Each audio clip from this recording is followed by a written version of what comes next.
socialists don't always win. Recently, in New York though, a charismatic young socialist, supported by both DSA and working families, running on a platform of affordable housing, publicly owned grocery stores, and more mental health responders instead of cops, actually won the Democratic primary. In a firmly blue city, in a firmly blue state, that's usually the end of the story. But then, in November, India Walton lost the general election. Back in 2021, Buffalo, New York re-elected centrist Democrat Byron Brown as the mayor. After losing the primary to a DSA candidate, Buffalo's establishment freaked out.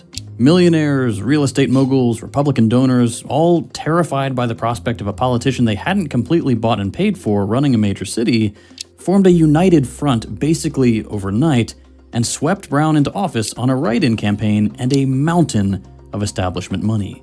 Despite losing the Democratic nomination, Brown won the general. And there are a lot of reasons this upset happened. For starters, while Brown quickly got to work outspending India Walton and pretending he suddenly wasn't a Democrat after 30 years with the party, the top party brass like Chuck Schumer took their sweet time endorsing the candidate actually running on their ticket. Some, like Kathy Hochul, the governor of the state. This is a comparison that I've brought up quite a bit in the primary, especially leading up to what might happen with Zohran, and a concern that I raised right after Zohran's victory. Never even did. There was no vote blue no matter who mass mobilizing like we see every 4 years for the presidency. The party left Walton out to dry, and that meant that even though Brown was notoriously corrupt to the point the FBI was looking into his entourage, that poverty in Buffalo was going up, and that the racial wealth and homeownership gap was one of the worst in the country after 15 years of Brown being mayor, or even just the fact that he simply filed too late and couldn't legally be on the ballot, and so he needed help from the district judge, the brother of one of his top donors, none of that ultimately mattered. Buffalo got bombarded with Brown ads and door knockers and mailers. Meanwhile, Walton's life got put under the microscope. And the best the media could come up with, by the way, was that she did $300 worth of food stamp fraud at 21, 18 years before the election, didn't show up to court one time because her summons was sent to the wrong address, and at one point posted a, frankly, really good Facebook comment. Compared to a corrupt... This is another reason. The broad positive reception for Zohran, in spite of similarities. What I talked about in my Graham-Plattner analysis was this. While the establishment tricks remain, it seems that the voters have changed, partially due to the fact that those establishment tricks have consistently yielded failure after failure. It's been a long time. I do think now there is more momentum in this alternative. A pro-oligarchy guy making life more expensive for regular Buffalonians and doing nothing about inequality and city water being a glorified lead distribution network. Come on. But the Buffalo elite wanted Brown. And Byron Brown is such a piece of shit that he literally left halfway through the job to go work for a casino that he ran as mayor specifically so that he can finish the gambling contract for the casino, and then left halfway through the job. Spoiler alert. I'm sure he's going to bring it up, but it's really fucked up. Is what they got. On December 31st, he was sworn in and got an extra 3 years as mayor of New York's second largest city, until he resigned to be CEO of a horse betting company or something. But if it wasn't obvious already, this isn't a video about Buffalo. We're talking about Zohran. Zohran Mamdani is not running to be mayor of the second biggest city in New York. He is a candidate in the race for the biggest city in the country. The rich came for Walton's head in Buffalo, but Zohran's in the financial and cultural capital of the world. That's not gonna cut it. They're gonna need him to be obliterated.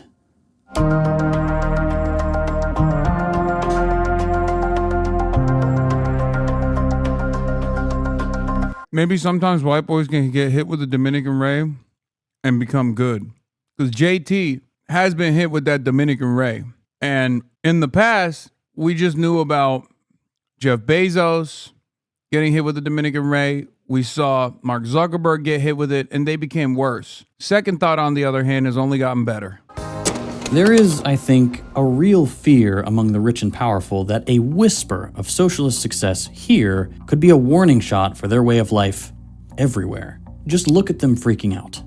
Our goal is anybody but Mamdani. Fighting Mamdani is expensive, but allowing him to win will cost you more. This tragedy is not just a moment of mourning, it's a call to reject policies that would make our city even more vulnerable. Every single one of his plans will hurt the very people that he thinks it will help. If he's the cure to what ails the party, then cyanide is the cure for a headache. Look, it's blatantly obvious that the field needs to narrow or Mamdani will win. And I think that's a disaster for this city because we are the capital of capitalism and we need to remain that way. Next week in New York, there's a chance that socialism could actually finally win big electorally and make daily life for some 8 million working class people actually bearable. Actually, Zohran Mamdani's not the first socialist mayor. I forget what his name is, but there was another openly socialist mayor of New York in the past. Also, many prior famous New York mayors, even though they didn't call themselves socialists, you could still consider to be quite open-minded towards social democratic expansion of safety nets, like Bill de Blasio and even LaGuardia. It was Bloomberg, I think. Yeah. Mayor Bloomberg was the first. It's exciting, but there's just social democracy is not socialism. Yeah, I know. Except nothing in Zohran's platform is socialist. Everything that Zohran is advocating for is modest expansion of pre-existing social safety nets. This little voice in the back of my head that's scared because this story is looking just a little too similar to what we've seen before. A shock upset in the primary, a centrist with the worst track record still fighting after losing badly, top Democrats taking forever to endorse the winner or mobilize voters.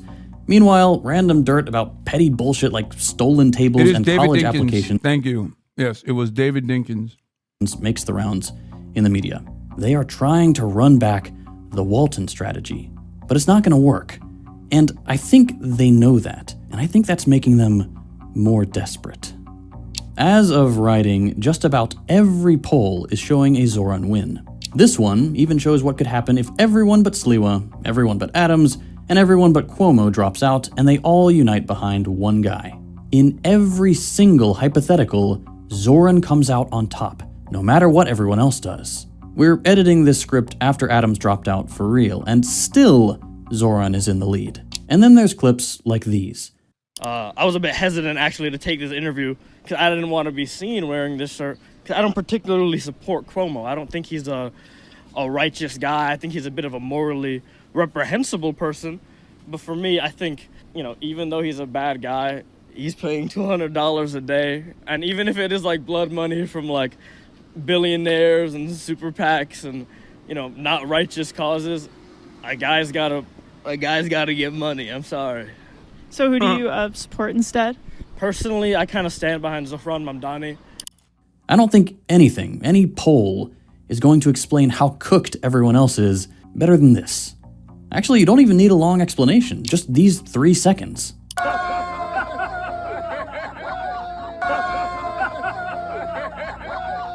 I think these clips, these polls, this primary, they prove something. Zohran showed Democrats that there is a path to victory, and that path is real working-class politics. From a guy that's actually invested and doesn't just talk about vague stuff like rising together. So let's rise together. Right after Trump's victory, Zohran showed us that he's ready to give average people real consideration and power. Going to places in New York that flipped red. He didn't stick to some consultant's script. He didn't appeal to vague positivity. He gave people the mic to talk about the stuff that actually matters to them. Rent, groceries, childcare, Gaza. But he didn't stop there. Instead of carrying a message of hope without substance, like so many Democrats do, Zohran's policies actually materially address people's problems. I'm so glad I was there early on, because for years I said, if you run a campaign like Zohran did, you will win. And for years, Democrats never listened to me. And now it's so easy. I could just point to Zohran. I gave it out for free. It was free ball, baby. Like I said, over and over again. Free ball. He don't know you, little bro. True. For a guy who don't know me, he's kind of stood by me more than I expected, I'll be honest. Childcare is expensive. Rent is too high. Immigrant and LGBT rights are being stripped away. Here are the solutions. Easy to find, easier to understand. And all under a simple slogan: New York is too expensive. Zohran will fix that. With over 50,000 volunteers, 1.6 million doors knocked, and more votes than any other primary candidate ever, all this, it works. But for all that positivity, that voice in my head is still there because I sort of skipped over the biggest parallel with Buffalo. It's not the lack of party endorsements or the hit pieces that killed Walton's bid. The key to Brown's victory was the money. In just 4 months, Brown went from not really... Cuomo's career assassinating you at the mainstream media level to prevent more future Zohran-like candidate collabs in the future? Yeah, except because it's an abject failure, what does that show us? Also, I'm perfectly fine not linking up with candidates, Zohran or not. The reality of the matter is, look, I don't flex too much, but like in a lot of circumstances, the candidates need me more than I need them. A lot of you have no idea what kind of conversations take place behind closed doors. So let me tell you, Democrats are desperate to get on this platform for good reason. Leading a campaign to raising $850 grand, mostly from the rich and powerful. And when the general election came around, his sudden vote boost didn't come from working class neighborhoods, it came from the rich.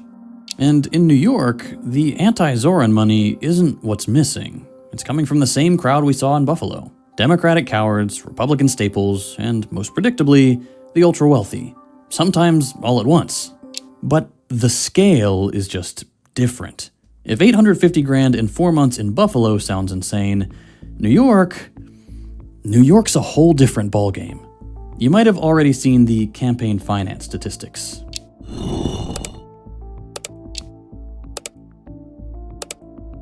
Cuomo got about 5.3 million in donations, Adams nearly 7, and Mamdani almost 4.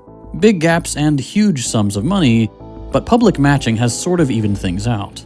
The difference, though, is that Zohran's campaign got to almost 4 million with 54,000 people donating. The other two can't even get to 10,000 donations. Their average contribution is in the hundreds of dollars and 10 times more than Mamdani's, meaning it's coming from people with a lot more money to spend.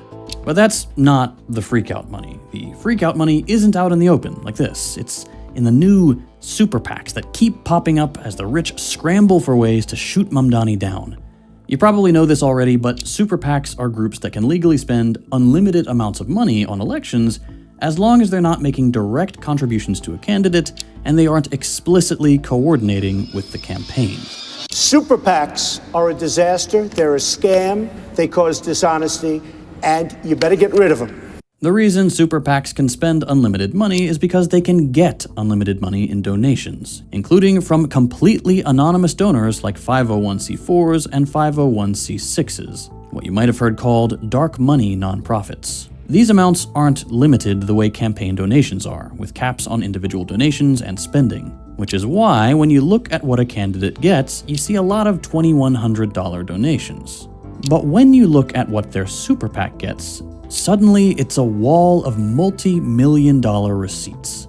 And that's a different scale. For the primary alone, for example, Cuomo spent $22 million through his super PAC, Fix the City. Oh my God. And still took that L, baby. I'm sorry, brothers and sisters, and the Dempers out there, the centrist Democrats that still watch. It seems your time has passed. You might say, sure, Cuomo was an exceptionally vulnerable candidate. But the very fact that even a weak Cuomo couldn't unseat a unknown 34-year-old Muslim socialist, oh my God, in the primaries, in the closed primaries of the Democratic Party in New York, are you kidding me? I'm telling you, man, lib voters, by and large, are not playing by the old rules anymore. This is good. They are no longer playing by the old rules. They're no longer as susceptible to the electability arguments, for example. Bro, always getting full? True. This is an insane amount of money to have spent and still lose. But he's not done, and they're up to $27 million as of writing. Just to give you an idea, in the 2021 election, the most a super PAC had spent on the primary was $6.5 million. Already you have an idea of just how scared the rich are. The thing is, Fix the City is just one player in a sea of new PACs that are all attacking from different angles and courting the same donors. Take a random one. This guy, Jeffrey Gurl, a real estate investor. If you look at his donation record, you can see he gave Cuomo like a couple $100. Nothing crazy. That is, until you look at his donations to super PACs. This one guy gave $25,000 to Cuomo's PAC in the spring, and then another $25,000 to Adams in the fall. That's just one guy, and $25,000 is nothing. Cuomo got like 8. Man, it's so crazy. I think anyone to the left of center that wins in spite of these odds is overcoming legendary hurdles, man. $8 million from Michael Bloomberg alone, another $1 million from DoorDash, and then just pages of $500K to $50K, $100K donations. Let's zoom back out. Right now, there's at least 7 big super PACs on the Anti-Mamdani train. For Cuomo, we've mentioned them already. You have Fix the City, but also Local Economies Forward NY, which is basically just DoorDash's separate PAC, and Housing for All, a super PAC that's just for landlords. Before he dropped out, Adams had Empower NYC and Protect the Protectors. Both of them are expected to have raised millions. Empower specifically has said they're hoping for 15. And then on top of that, there's the general anti-Zohran super PACs not affiliated with a single candidate, like Affordable New York, which is Airbnb's super PAC, and New Yorkers for a Better Future, who said they'll spend an extra $20 million against Zohran and are already raking in $500,000 donation pledges. I'm explaining campaign donations to Americans right now, and literally the rich guy is called Mr. Burger. I want to kill myself. But don't worry, hey, Mamdani has his own super PACs too. One has yet to report raising any funds, and the other has gotten a whole $700K since the primary. Not rigged at all. It's bad, but at the end of the day, I don't actually think that all this anti-Zohran money is going to be enough. He's popular. His policies are popular, and that shouldn't be surprising. The point that he brought up on the Andrew Schultz pod, Flagrant, was so good. And it's one that I think about all the time with any kind of left initiative. Zohran said, Bill Ackman and billionaires are wasting more money against me on this election than I would actually tax them, right? And what's really interesting about that is this is something that moneyed interest does. Instead of offering a modest pay raise in the aftermath of collective bargaining that takes place because a workplace unionized, companies would rather dump 10x that money in the short term to labor union busting law firms just so they can nip this in the bud because they see it as a long-term threat. In this instance, billionaires are scared that the finance capital could be controlled by a socialist. What does that say about other places? It makes him fearful that if Zohran is popular and successful and wins the race, other people are also going to run. That it could inspire others to also do the same. Popular politicians in the country are socialists. I don't think he's got this in the bag, but it's not like this money's doing much. And that is scary in a different way. If Cuomo loses at the polls after the rich threw everything they could at the wall, he could go for the nuclear option. Zohran Mamdani, who in his nomination speech said he will defy ICE and will not allow ICE to arrest criminal aliens in New York City. Your message to communist Zohran Mamdani? Well, then we'll have to arrest him. Look, we don't need a communist in this country, but if we have one, I'm going to be watching over him very carefully on behalf of the nation. All semblance of democracy is gone anyway. Trump said he'd get involved in the race if it looks like Mamdani will win. He's already threatened to arrest, deport, and denaturalize him. He wanted Cuomo or Adams. Either. I don't think he cares. They're both getting money from his donors anyway. He personally stepped in to get Adams cleared of federal corruption charges and is taking calls with Cuomo, who he's had a long-standing relationship with for decades. They're tight. He also slammed him with a DOJ case so he can dangle his freedom over his head in the same exact one-to-one way that the previous criminal indictment, it's so transparent. It's not like these guys are dick riding Cuomo. They want him to win because they don't want Zohran to win. They want him to win. They want Cuomo to win because they can control Cuomo in the same way that they controlled Adams. While neither of them wanted his endorsement in a city of Democrats, they both get that this is a transactional relationship. They're representing the people scared of Zohran and telling Trump what he wants to hear to get rid of him. That they want to work together, and they wouldn't really get in the way of ICE taking over the city. They're not saying that to us, of course. Voters are getting a centrist-friendly message, that Trump is going just a little too far. But at business meetings and in these private calls, they're making sure that Trump knows they won't put up a fight. With Adams gone, Cuomo is playing his part in the fascist takeover. Capitalists want to stay in power. They're spending like their life depends on it. And until recently, they had two guys willing to let Trump run wild on a city of 3 million immigrants. That doesn't matter to them. It just means they keep their taxes low and city rents up.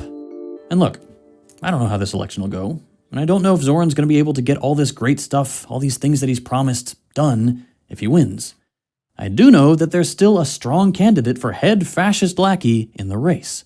A guy who is more than ready to make New York yet another hellscape for immigrants, for working class people, and for everyone else whose rights are being stripped away. A guy cozying up to landlords and Wall Street and Trump, and ready to completely fold while more and more people are thrown in the back of a van and shipped off to some black site on the other side of the world. This is cheesy, but if you live in New York and you haven't voted early, make sure you get out there. Winning the... Wow, why is this guy's betraying the Leninist revolutionary sentiment? I thought this guy was a tanky. Unsubbing now. Unsubbing now. You understand? He has betrayed the revolution by endorsing phony-ass Zohran Mamdani. He's clearly a filthy revisionist. He is clearly a filthy revisionist. He is no longer abiding by Marxist orthodoxy. Everyone knows that the purest distillation of Marxist-Leninist principles is to avoid elections entirely, is to avoid the mass movements entirely. You're joking, but it's true. I'm not. It's not true. Chat, what does Hasan be going on about? No, I'm talking about silly leftists who actually relitigate left compositions that were addressed by the GOAT, Lenin, a century ago. You're a silly leftist? Okay. Shitting on the left? No. This is no different than when I make fun of anarchists. Sometimes it's appropriate.